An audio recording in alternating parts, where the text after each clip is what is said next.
Welcome to What You Missed When You Didn't Exist.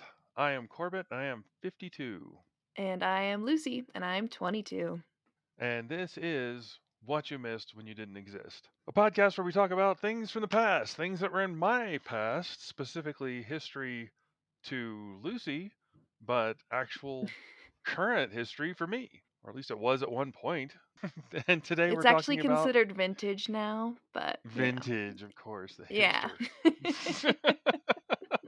Today we're talking about micro cassettes. There's a micro cassettes or are they mini cassettes? I forget what they're called now. I feel like they need to I be specific. Cassette tapes. aren't.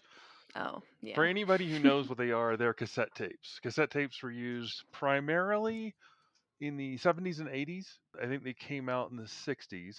When they officially came out was 1963. But there was tapes before that. There were reel-to-reel tape players and tape machines and stuff. So you could always hear it, but they were basically they weren't stereo. And unless they were like the professional level recording ones, the big ones. But they had small personal tape players that were, and I say small in the sense they were like a small suitcase. So you would Okay. put in this big reel and it would spool to another reel, which you had to thread through the player.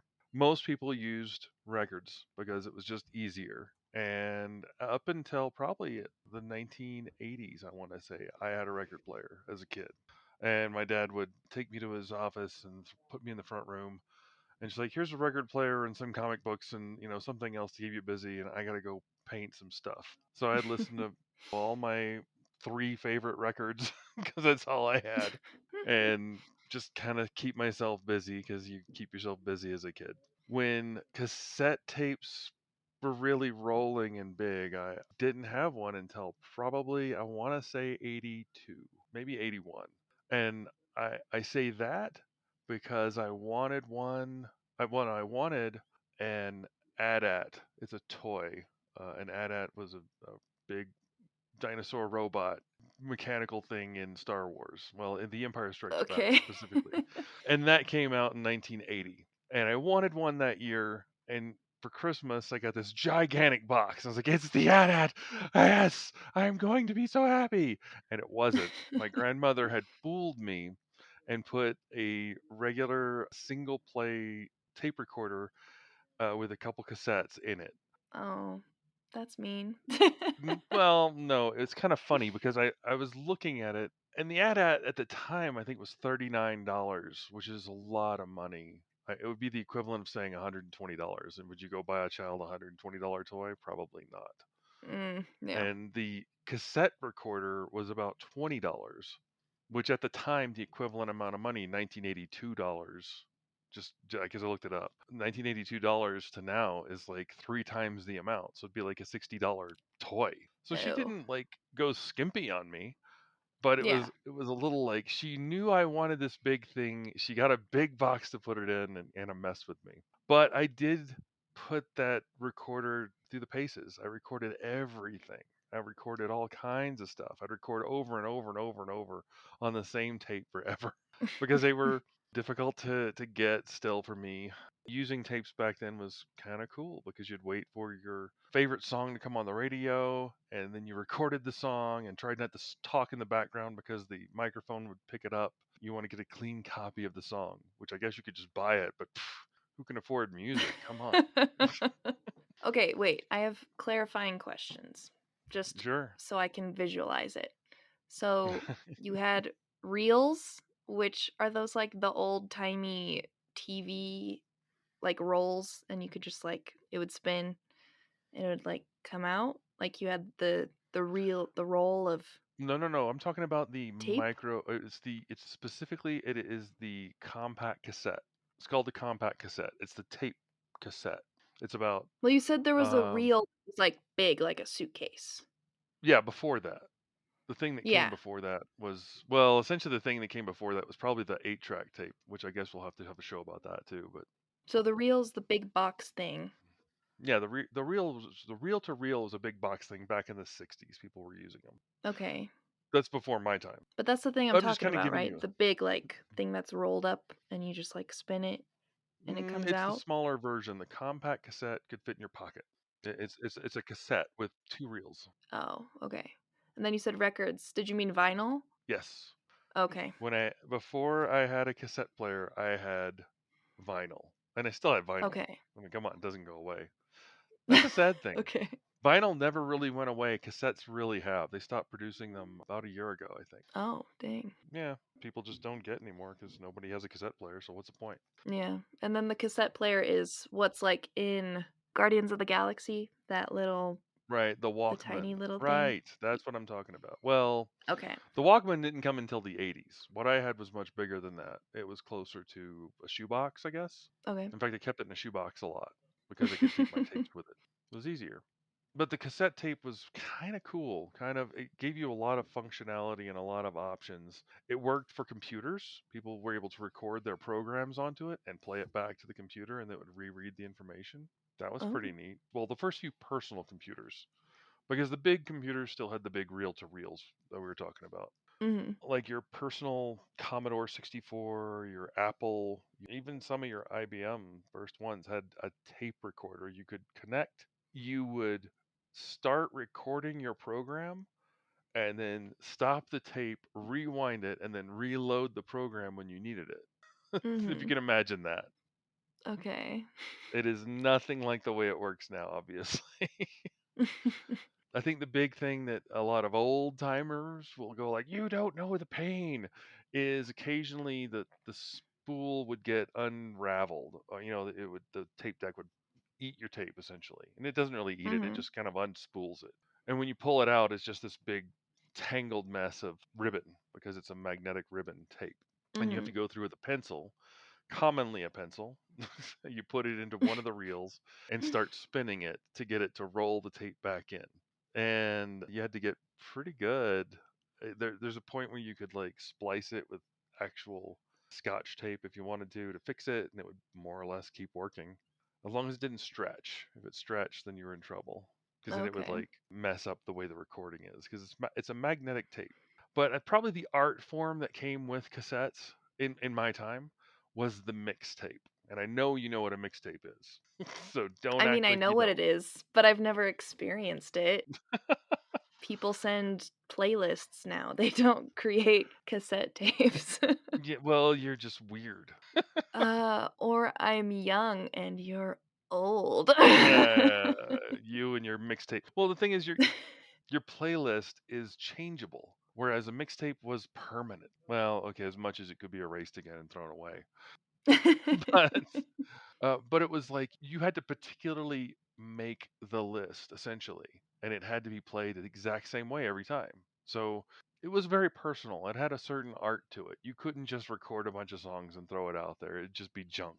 I mean, you're like, okay, here's a bunch of random songs, which is about like a lot of my playlists are now on my phone, because I'll throw them on and just tell random, and they're all out of sync and out of whack. And yeah, you can program them to go in a certain pattern, but yeah, I like it the old way. But cassette Uh-huh. tapes were a pretty neat art form. And yeah, there was a lot. If you couldn't afford the music, which most people couldn't, you would wait on the radio and try to record. Either you sit there and just try to record hours of radio trying to get the songs you wanted and then cutting them and replaying them in the order that you wanted them. Or you go and try to buy these tapes. So you'll be willing to go in all the effort to take in the time to record this one song, to put it in motion with another song, to make it easier for you the hard way with the cassette tape, but you won't put in the effort with a Spotify playlist that you can just click, move, and drag, which takes less time. But for you, that's more effort than doing it the old way of just waiting around to record it at the exact moment, at the exact spot. Well, yeah, and also shut up.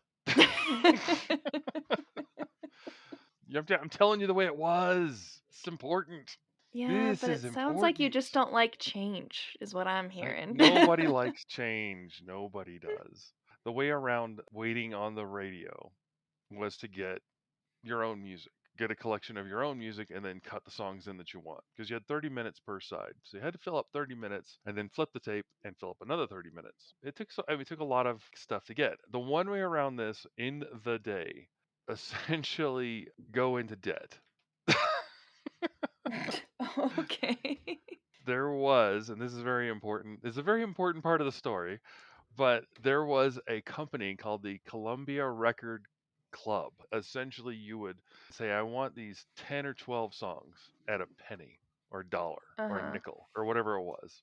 And they would send you like a box of tapes. It was so awesome. Or records Okay. or CDs. Later on, it was CDs. If you wanted a collection so quick, that was the way to do it. The gimmick was the Columbia Record Company would then you have to sign a contract where you pay for a monthly membership and get these tapes coming to you at full price every month. Oh. And you had to tell Huh. them, no, I don't want this. Yes, I want this one. Because otherwise, they'll just send you one forever. And I think current Spotify is a good example, since we're just naming them outright. Okay. You pay a monthly fee and you never escape it because you can't. It's not impossible. Obviously, people got out of the Columbia one. You had to pay for, I think, a certain amount over a year. You had to buy so many other albums in a year's time at full price. So that was their gimmick. They give you a bunch for free, and then you pay for the rest. Well, that's dumb. There's a lot of And things you in life still that are like dumb. that? Cassettes were kind of cool. Cassettes had a lot of capabilities. Obviously, you could record it. I think having the flip side was great. That's something you cannot get out of any playlist. But Bleh. no, it's just that the flip side was always kind of the okay. This is what I want to say to, because usually the mixtape was to somebody you were interested in, and the way to tell them that you were interested was by putting it in secret code via song. And that's not complicated at all. You just spend a few days putting it all together, making it happen, and then they throw it in their glove box and never look at it again. Nice. Perfectly normal and healthy. Terrible. Eh, What's the difference between cassettes and VHS tapes? was well, VHS was a video format. Video, I don't know, video something. Video HS. Okay. VHS was a video format, and they started about the 80s. I think there were some before that, but they were pretty expensive too. You would not just go casually get a VCR until like the mid 80s. Then they were really common. Then they became Mhm. the quick throwaway item that they became later. But when they first came out, they were hundreds of dollars. Only the fancy people had a VCR. Mhm. But a cassette tape was able to record everything just the same. You just didn't have video. And actually recorded a lot of movies and quotes, and like me and my sister just telling each other jokes and all kinds of dumb stuff. I was looking through old cassettes that I have still, and that will still work, which is crazy because they really shouldn't. Honestly, the magnetic tape should be wearing out at some point, I would think. I mean, they're magnet. But yeah, I've Yeah. still got recordings from the radio station in my hometown 40 years ago, 30 years ago, 80s. So yeah, about 30 years ago, 40 years ago. Dang, 40. Mhm. Yep.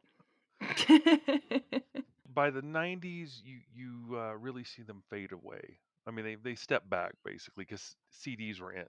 By the 90s, Yeah. CDs were king, and tapes were really hard to want to deal with because you could have a CD and you could burn a CD using a computer with computer technology and make your own playlist. So it lost the B side. You would never have the secondary side to flip the tape and like, ah, here's the other stuff. But there were people who were very good at making mixtapes. And I presume now those people are dead. No, I presume people with that kind of talent are now making playlists on Spotify for some ungodly reason. But yeah, that's kind of, I guess, where it's all gone to. What do you what Hey, people who make Spotify playlists, they are an art making a Spotify playlist. I is listen to it? them all the time. Okay. Well, where are we now then? How do you have a mixtape now that has the same kind of effect as a mixtape then? Well, You I know, think who's John you can Cusack and why is he standing outside with a boombox? I don't know who John Cusack is, but I know you don't. okay. Well, I don't know why you said it then, so That's meh. just something pointless to cut out later. I think that you can still have the same aura of a mixtape with a playlist, or you could get CDs. I don't really think that kids my age use those anymore. It's all just you share songs with each other, which is pretty easy to do. You It's way can share easier. playlists and you can make them private playlists. I mean, now you can even collaborate on playlists with multiple people, so you and a group of people can make a big playlist, which I think is pretty fun. At the cemetery, actually, we created a playlist called Songs We Dig because get it? It's Oh, hilarious. we should probably clarify Lucy works at a cemetery. Yeah, You well, know, it's my mostly summer gig. filing bodies and putting them in spots. Yeah, so we have a playlist called Songs We Dig, and it's got good amount of random songs, but they're all with the same aura of, oh yeah, we work in the cemetery, by the way. Like in Princess and the Frog, the Dig a Little Deeper song, that's on the playlist, which I think is hilarious. I But see, we guess wouldn't so. be able to do that if with mixtapes because you'd have to take the time to record it and it just seems tedious and no one has patience anymore. Yeah, that's probably true. I don't know. What would you, well, if you liked somebody and Yeah. didn't want to talk to them ever, but wanted them to know, and you But couldn't wanted do them to know this, that you couldn't talk to them? well, of course you couldn't talk to them. That's embarrassing. Oh my gosh. That's what emojis are for, Dad. That's what emojis are for. Oh, wow. Yep. The Don't need heartfelt words. renderings. I gotta admit, emojis to me come across like Egyptian hieroglyphics. Exactly. We're There's, going back to our ancient roots. I don't know what any of them mean. It's all random to me. Well, You know, that's oh, look, because my you're hands old. are in the air. I guess that's, look, I have clean hands? No, apparently it means I'm happy or job done. I forget what it means now. I don't remember. Hands are in It's the like air. a woohoo! Like we did it kind of That thing. doesn't make any sense. Look at What my do you hands. mean? The magic of the mixtape is a magical thing. Trying to tell me We that can somebody with a tongue out face is going to tell you how to tell the thing? No, you can't just send somebody a heart uh emoji. That's too much. Well, I also think that it's different now because when you were growing up, you guys had more of the ballads to listen to. You know, you had ballads, you had people Yeah, that's true. putting like more meaning into their songs. Not that people nowadays don't, but I think more of today's music is focused on hype, I guess, or trying to stay motivated, trying to stay positive, and it's not like a I love you and I miss you type of thing. Well, I guess except for Olivia Rodrigo, but that was more like a breakup phase and not like a let's come together phase. Well, I also listen to music differently because I don't listen to music for lyrics. I listen to music for the beat and like the tune. So you're just rowing the boat. Yeah, I don't listen for lyrics. That's just not my jam. It's not my thing. But if it's the vibe that I feel out. Maybe that's the thing. And we don't have love ballads now like we did in the 80s. It's just fact of life. I think Bruno Mars would disagree. Bruno Mars is kind of out of his love ballad phase. That was a 2010 dealio. Was it? Oh man, people just Yeah. fall out of love too way too easy. Playlists are easy to share, easy to change. You can delete them pretty quickly. You can build them up pretty quickly. I have an entire playlist dedicated to Taylor Swift's songs, and that's about 13 hours long. So, Isn't all her songs about breaking up with somebody? no. Her latest albums are all about self confidence and self worth. And actually, one of her albums was about her house, like the history of her house. It was kind of cool.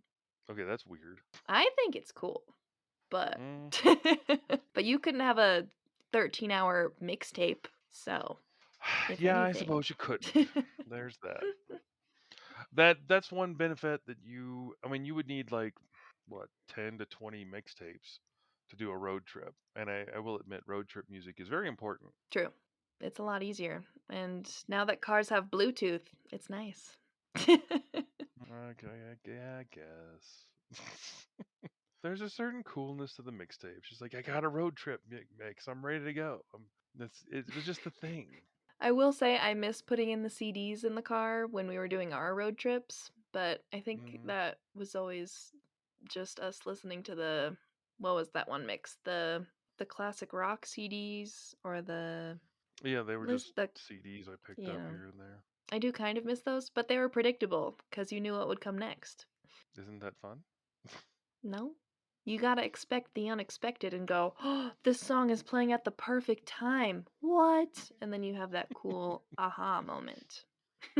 Well, what if it was just one song playing over and over and over again? I'm not doing a How I Met Your Mother Proclaimers 500 miles moment. That's too much. I don't know. I've had tapes get stuck, and they do that. Like you listen to. Though I've never. That's the thing. It's never been one song, just Yeah. one song that plays forever. It's always like four or something. Like I'll get some cheap tape and it falls apart in the player. It still Oh. plays, but it won't like get out. So you're stuck listening to it for a while. Oh, So you no. figure out a way to pull it apart. That's too much. That's too, that's too much. Yeah, I can't listen to the same thing over and over again. It drives me crazy. Well, how do you know if you like it if you don't hear it over and over again? That's the point. Because you go through mood changes and you go through different experiences in life that require different tunes. You and your experiences in your life. Yeah. Anyway, Feel the vibes, Dad. Just feel the vibes. well, cassettes. This has been cassettes. And this has been what you missed when you didn't exist. So, thank you. Thank you very much.